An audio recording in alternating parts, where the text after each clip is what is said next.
नमस्कार। अर्ज़ कर रहा हूँ गौर फरमाइएगा। आगे जो मैं कहने जा रहा हूँ उसका लुत्फ़ उठाइएगा। अर्ज़ कर रहा हूँ, तवज्जो कीजिएगा।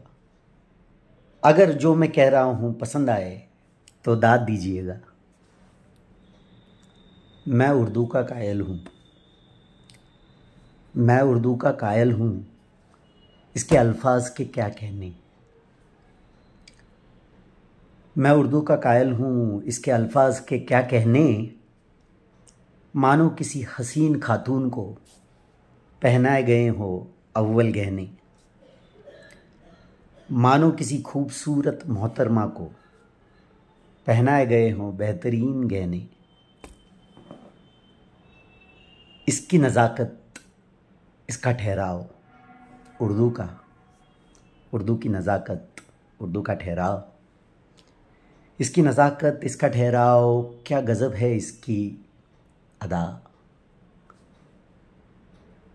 ये ज़हन में छा जाती है, दिल क्यों न हो इस पे फ़िदा। शायरों की ये है अमानत, होती है इसी से उनकी हैसियत। इसी से तो होती है ना उनकी हैसियत। पिरोकर इसके अल्फाज़ों को बनती है, निखरती है उनकी शख्सियत, उन शायरों की शख्सियत। सोचते रह जाते हैं पढ़ने सुनने वाले, दाद दूं शायर को या इस ज़ुबां को, जिससे निखर पाई है उस शायर की शायरी। फीकी पड़ जाएगी उस शायर की शायरी, गर जो इस ज़ुबां ने न थी उसे सवारी।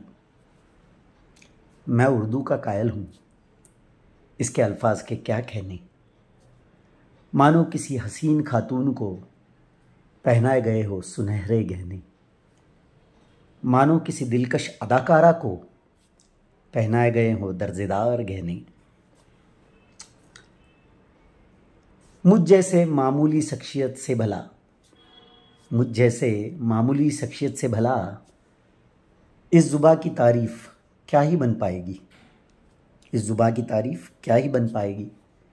चाँद की चांदनी, आफ़ताब की रोशनी, इसके आगे क्या भलाई टिक पाएगी। उर्दू की कशिश, उर्दू की अदब, उर्दू की नज़ाकत के क्या कहने। उर्दू की कशिश, उर्दू की अदब, उर्दू की नज़ाकत के क्या कहने। जैसे ये बनाई गई हो खूबसूरत लफ्ज़ों के जाल पिरोने। जैसे ये बनाई गई हो लाजवाब लफ्ज़ों के जाल पिरोने। मैं उर्दू का कायल हूँ, इसके अल्फाज के क्या कहने। मानो किसी हसीन खातून को पहनाए गए हो अव्वल गहने। मानो किसी खूबसूरत मोहतरमा को पहनाए गए हो बेहतरीन गहने। मैं उर्दू का कायल हूँ। धन्यवाद। उम्मीद करता हूँ ये शायरी आपको पसंद आई हो। ज़रूर आपका अभिप्राय मुझे पहुँचाना। धन्यवाद।